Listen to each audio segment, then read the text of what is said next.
अमरावतीत महिला काँग्रेसचे आंदोलन 33% आरक्षणाचा तात्काळ अंमलबजावणीची मागणी. नारी शक्ती वंदन अधिनियम 2023 अंतर्गत महिलांसाठी 33% राजकीय आरक्षणाची तात्काळ अंमलबजावणी करावी या मागणीसाठी अमरावती शहर महिला काँग्रेस कमिटीच्या वतीने महानगरपालिका कार्यालयासमोर आंदोलन करण्यात आले. अध्यक्ष सौ जयश्रीताई राहुल वानखडे यांच्या नेतृत्वाखाली हे निवेदन माननीय आयुक्त महोदय यांना सादर करण्यात आले.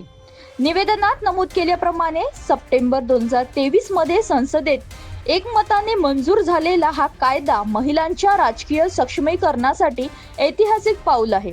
लोकसभा आणि राज्य विधानसभेच्या किमाने 33% जागा महिलांसाठी राखीव ठेवण्याची तरतूद असतानाही केंद्र सरकार जनगणना व परिसमानाच्या कारणास्तव अंमलबजावणी लांबवत असल्याचा आरोप करण्यात आला. महिला काँग्रेसच्या पदाधिकाऱ्यांनी सांगितले की आरक्षणाच्या नावाखाली केवळ आश्वासन दिले जात असून प्रत्यक्षात महिलांना न्याय मिळत नाही. त्यामुळे कोणत्याही अटी शर्तीशिवाय या कायद्यांची तात्काळ अंमलबजावणी करावी तसेच महिलांच्या हक्कांबाबत दिशाभूल थांबवावी अशी मागणी करण्यात आली आहे. यावेळी आंदोलनकर्त्यांनी महिलांना न्याय मिळालाच पाहिजे आणि आरक्षणाच्या अंमलबजावणी तात्काळ करा अशा घोषणा दिल्या. तसेच अलीकडील महासभेत घडलेल्या प्रकारांबाबत काही महिला नगरसेवकांना जनतेची माफी मागावी अशी मागणीही करण्यात आली.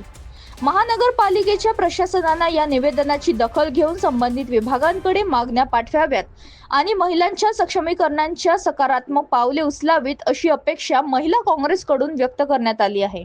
आज काँग्रेसच्या जास्तीत जास्त ज्या महिला मंत्रिपदावर गेलेल्या आहेत, पालकमंत्री झाल्यात, राष्ट्रपती झाल्यात, हे सर्व देशाला माहिती आहे. फक्त आरक्षण जे आहे हे या सरकारने याची अंमलबजावणी करावी. आम्हाला हेच वाटतं की ST, OBC आणि SC महिलांना पण आरक्षण मिळायला पाहिजे. कारण यात फक्त पर्टिक्युलर एकच येत नाही, पण याची जेव्हा तुम्ही हे करता आहे, पण यात सर्व महिलांना ST, OBCना पण आरक्षण मिळालं पाहिजे. महिला आरक्षण लागू करा म्हणून आता आपण मागणी करत आहात. आता आपण भाजपा केंद्र सरकारला आपण संमती देत आहात का? आम्ही महिलांना 33% आरक्षण को भी हमने आमदार बनाया. हमारी सबसे बड़ी नेता हमारी कांग्रेस की इंदिरा जी गांधी जब भारत की पहली पंतप्रधान हो चुकी थी, तब आप ये करना चाहिए था कि कांग्रेस ने ये महिलाओं को कितने पदों पे कांग्रेस लेके गई है. ये हमारे लिए बहुत शान और बान की हमारी शान है कांग्रेस, और महिलाओं की शान है हमारी. क्योंकि आज देखो हम चैलेंज हम बोलते हैं मोदी जी को, आपकी RSS की महिला अध्यक्ष है क्या?